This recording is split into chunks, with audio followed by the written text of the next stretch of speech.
This is a vitally important conversation and a question to be asked, and that is, how do faith and work go together? Well, we're in a polarized America. Inflexible statements of dogma are becoming normalized, and opinions, well, they've really become rights. This will not be such a post or a recording, but instead merely a reflection on the joy and the value that can be when a woman or a man choose to live out their faith at work.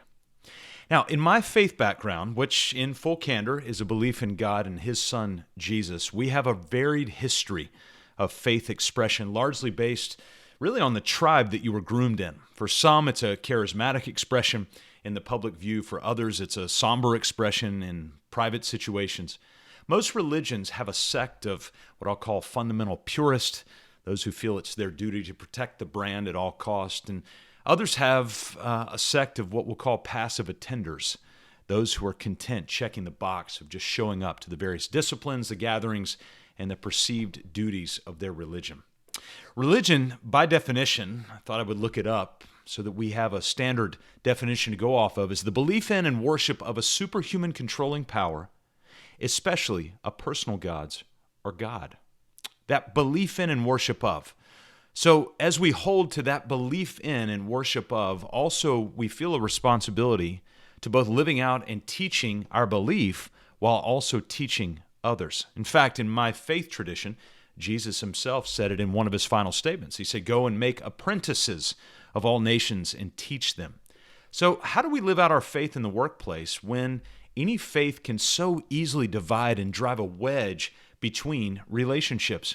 How do we live out our faith in the workplace so that it facilitates what some are calling human flourishing instead of human animosity? Wouldn't it be better if we were either agnostic or even atheistic towards faith at work, just so that we could get the job done? And then, as in the words of Fleetwood Mac, you can go your own way. Part of the value of faith is the vision of a single word, peace. It is a primary goal within many faith traditions. Talking with business owners throughout our tenure as a business, peace is one of the most common desires among their angst mind. When asked simply, "What do you want?" many business owners respond with a version of the word peace. So there are three elements to help us live out our faith at work with a vision on this idea of peace. And the first is this idea that legislating faith into anything weakens the very faith you're trying to impose. So let me take that hot potato issue of prayer in schools. That's a most likely example for how legislating something while bringing the appearance of embrace can actually do more to harm the thing than to bring the intended outcome. I'm very happy to announce that in any country, under the rule of any government, and within any economy, that prayer in schools is alive and well.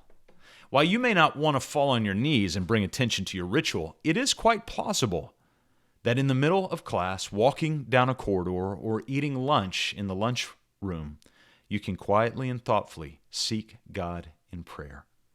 You can do the same at work. Some say, well, I want to work for a Christian employer, or a Buddhist employer, a Muslim employer, or of an employer of faith of some kind. Well, maybe instead we should change our thinking and begin to work towards a mission that you believe in and within a skill set that you've been gifted towards, and be a light based on the faith that you hold, regardless of the faith that your employer holds. Listen, I've seen plenty of non-faith-driven employers and leaders pushing towards a very powerful mission, and I've also seen plenty of very faith-driven leaders that are a nightmare to work for. So let's stop waiting for someone to give you legal permission to pray, or to be kind, or to be a salt and light, or to turn the other cheek, or to go the extra mile, or to replace worry with faith and hope. And let's start instead living that out. The second element is to know that the heart and principles of your faith should integrate with your day-to-day decision-making, even if all of your rituals or formal disciplines cannot. Listen, I'm an employer who employs a small team of like-minded people, and currently all of our team members share a general faith conviction. And still, it would not be well received by me if one of our team members spent their entire workday in formal faith study and meditation in place of the work that must be done towards our mission of liberating business owners from chaos. We have a work mission to push towards, and we need our team members working specifically towards that mission.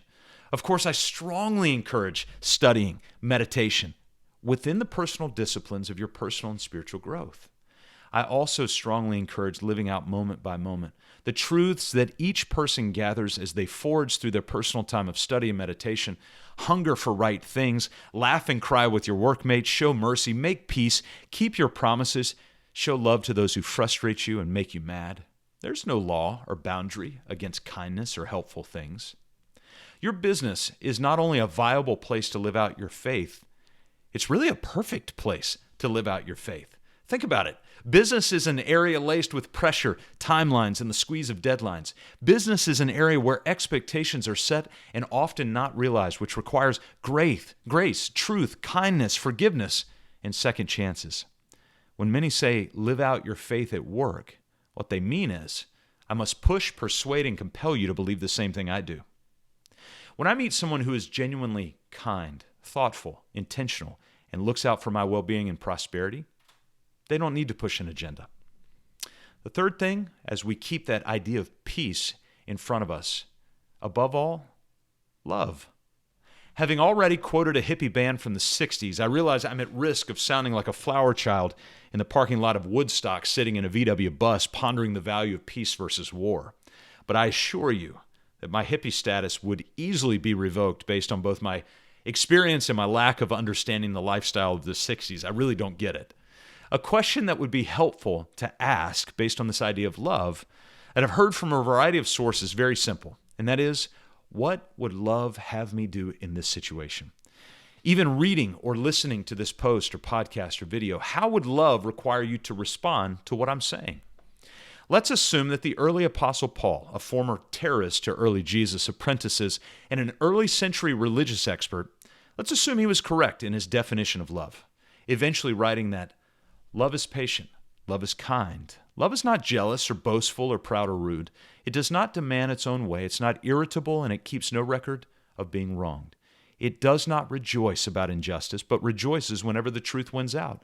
Love never gives up, never loses faith, and is always hopeful, and endures through every circumstance. What if we lived that out at work? Must we legislate love?